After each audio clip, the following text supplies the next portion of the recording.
puertorriqueña. Yo te la traigo de Cupey, de Vega Baja y de Santurce, de todas partes de Puerto Rico.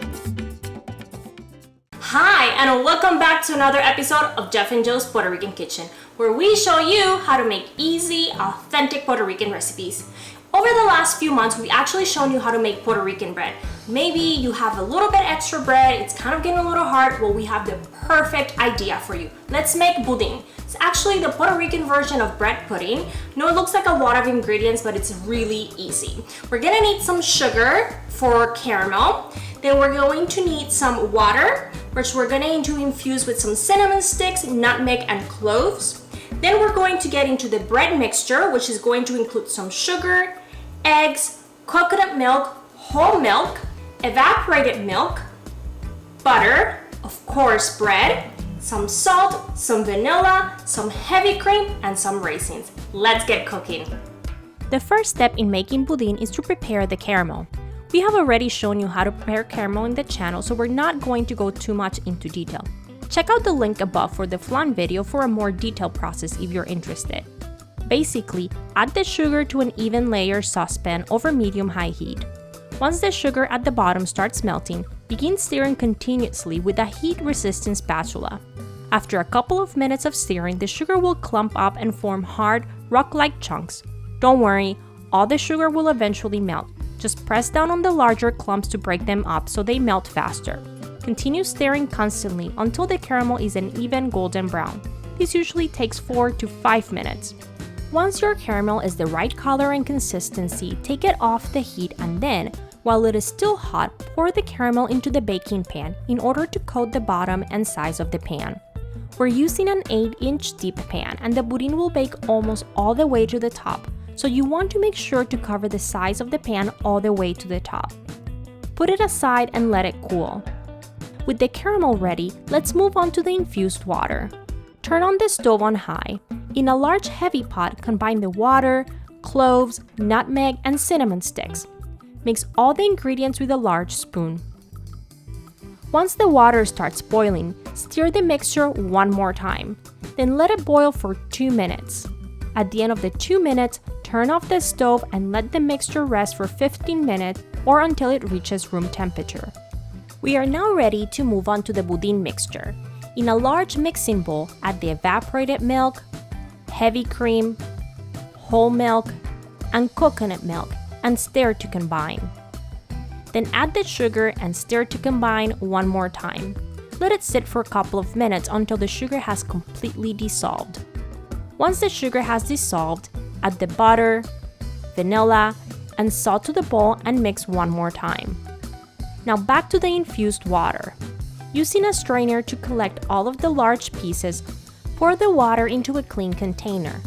Measure and separate a half cup of the water and add it to the large bowl with the milk mixture. Also add the raisins and stir to combine.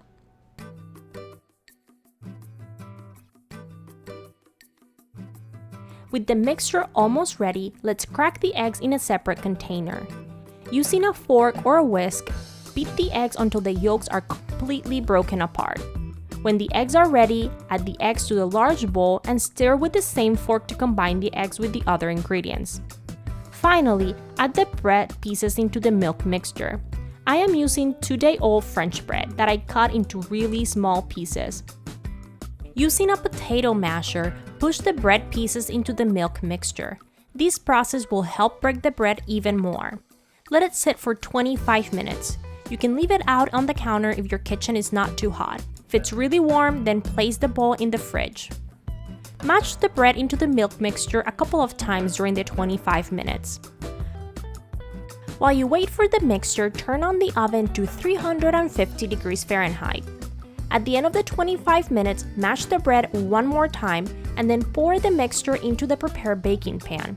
You can fill it pretty close to the top as this mix will not rise much in the oven.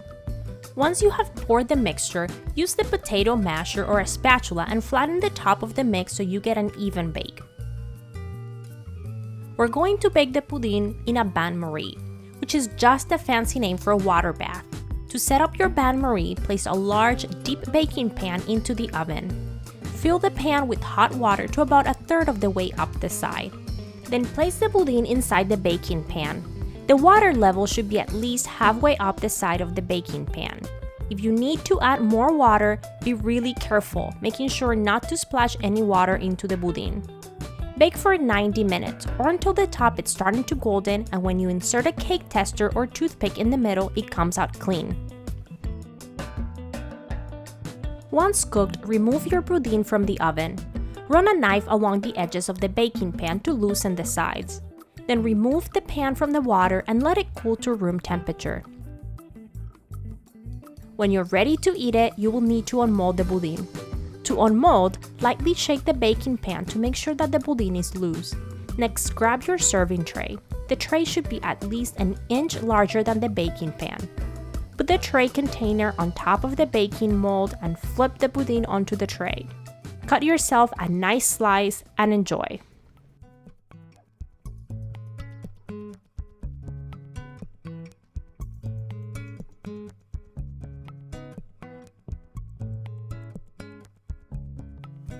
Well, the budin is ready, so we're gonna give it a try. I did want to point out that after I flipped the budin, I let it come to room temperature and then I put it in the fridge for a couple hours because I prefer mine cold. But you can actually eat it warm, straight out of the oven if you like it. You can eat it at room temperature. You can eat it, like I am, cold. Really up to you, whatever you like.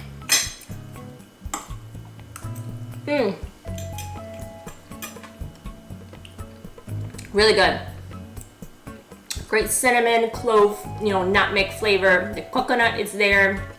It's a great addition, and it's sweet but not overly sweet, which I really enjoy. It would be perfect with a cup of coffee, but it's a little late in the day here for me to do that. But tomorrow morning that will happen. I've been making this a lot for the last few days and have been sharing it with friends and neighbors, and they've really enjoyed it. So I know you will too. Give it a try and let us know in the comments how it goes for you.